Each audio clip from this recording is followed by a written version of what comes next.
Lo que usted cree va a determinar cómo usted vive, cómo usted habla. Este pasaje dice, Pablo está diciendo, yo estoy orando que crezcas en el conocimiento de la voluntad de Dios, que es la palabra de Dios, que tengas sabiduría y inteligencia espiritual. Es que sepas aplicar este conocimiento. ¿Para qué? Para que andes, es para que vivas como es digno del Señor. No digno de una iglesia, no digno de un pastor o sus opiniones, sino dignos del Señor. Que cuando vean a un hombre digan, este es un hombre de Dios. Esta es una mujer que profesa piedad. Y cuando usted vive de acuerdo a eso, usted le va a agradar en todo.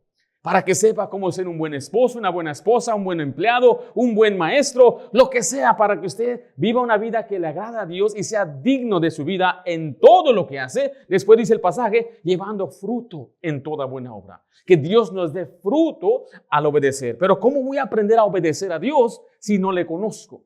¿Cómo voy a andar como es digno de Él si no conozco su voluntad? Es por eso entonces que usted necesita crecer en conocimiento, necesita conocer la palabra de Dios, necesita saber los libros de la Biblia, memorizárselos en su orden, memorizar la escritura y saber cómo buscar y colocar pasajes en la Biblia cuando enfrente tiempos de dificultad. Entonces aquí incluimos el ministerio y la predicación. Note 2 de Timoteo 4:2 en su bosquejo. ¿Están conmigo ahí?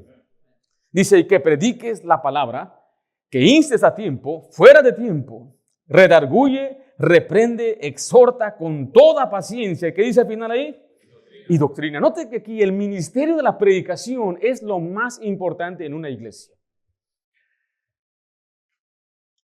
Conforme la iglesia crece, se añaden muchos ministerios, pero lo principal es el ministerio de la predicación.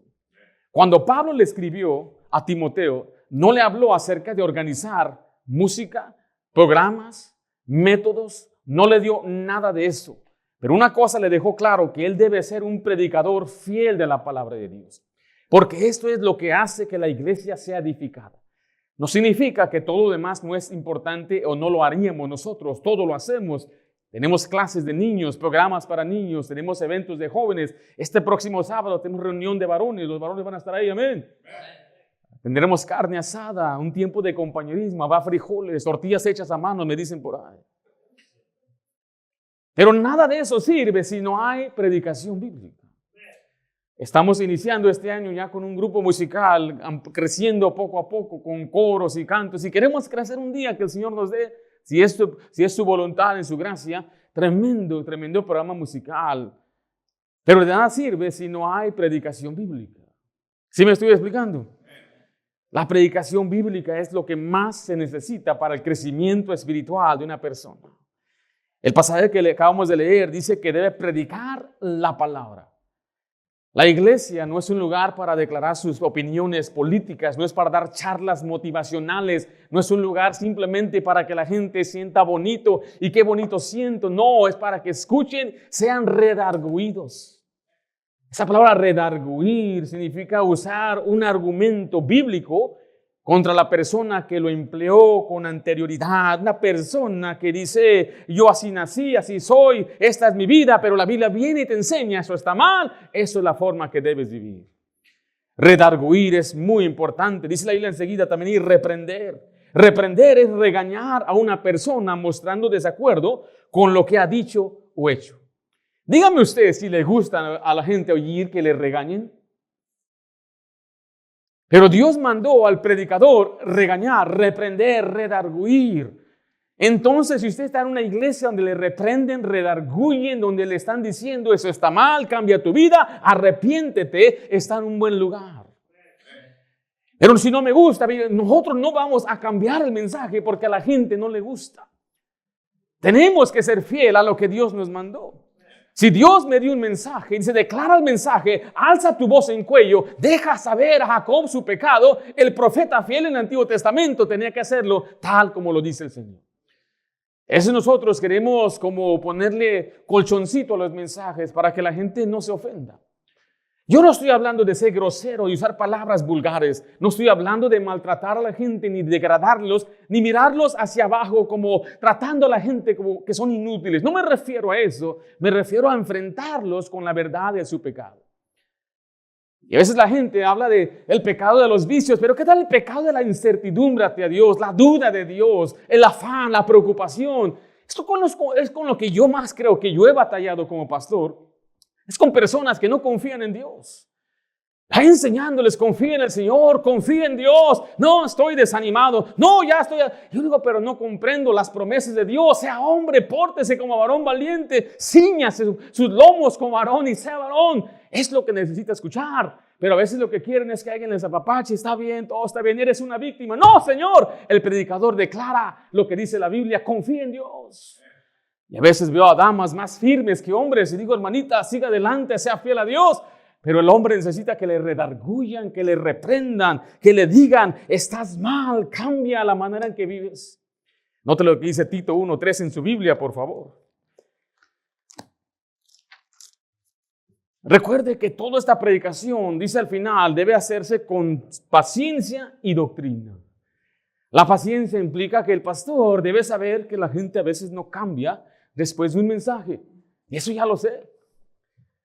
Lo sabemos, yo lo sé. Por eso continuamos a ser consistentes en predicar. Pero debe ser con doctrina, usando argumentos bíblicos, explicándoles por qué están mal, pero también, escuche, cómo cambiar. ¿Están ahí en Tito 1:13? Este testimonio es verdadero. Por tanto, no te repréndelos. ¿Cómo? Duramente. ¿Para qué? Para que sean sanos en la fe. Eso suena muy contrario. Es como al papá que piensa, no, si yo disciplino a mi hijo, se me va a ir. Si disciplino a mi hijo, me va a desobedecer, o sea, no va a aguantar y se me va a salir de mis manos. Entonces, ¿qué dicen? Voy a ser más suave, voy a pasar las cosas, voy a tratar de comprenderlo. Pero la Biblia enseña que si nosotros somos firmes en la disciplina de nuestros hijos, Dios les va a infundir el temor en su corazón, Dios va a obrar en ellos. De igual manera, digo, bueno, si este pasaje dice que predique en contra de esto, y yo sé que hay gente que vive de esa manera en mi iglesia, no les va a gustar que yo les diga eso, entonces, ¿qué hacen? ¿O qué podemos hacer? Pues no decirlo, o ser más suave, o ignorarlo. Pero este pasaje nos enseña que si reprendemos duramente, ¿qué va a suceder con aquellos que escuchan? Van a ser sanos en la fe, van a ser fuertes. Yo crecí en iglesias así, donde se predicaba fuerte y duramente. Es más, yo cambié porque tuve pastores que me predicaban directamente. Nos predicaban fuerte. Fuerte me refiero con firmeza. Es más, Pablo habla de hablar con severidad. Recibí yo muchos mensajes duros, fuertes, y eso es lo que a mí me hizo sano en la fe. Mi papá es pastor y yo fui miembro en su iglesia. Yo a veces trataba de hablar con él, oye, sería mejor que le bajara un poquito el tonito, ¿no? Y hay que no hablar tan duro. Y él me dijo, yo tengo que ser fiel a Dios. Y yo no lo comprendía. Yo sentado empezó a predicar papá y dije, no, hombre, ese es para el hermano fulano. Yo sentía, ya no va a regresar. Yo hasta me quería esconder porque yo era hijo del pastor y la gente pues estaba mirando, ahí está su hijo. Y dije, no, ya no va a regresar en la tarde. Y para mi sorpresa, ahí regresó. Dijo, a esta gente le gusta la mala vida. Pero es que así es. Un padre firme no va a dejar que su hijo haga lo que quiera. Un padre firme instruye a su hijo, lo ama, lo disciplina y es paciente y vuelve a repetir el mismo proceso hasta que Cristo sea formado en él. De igual manera, un pastor predica fuerte, predica la manera que Dios quiere que diga, empieza a enseñar, pero confiando que Dios es el que va a hacer la obra.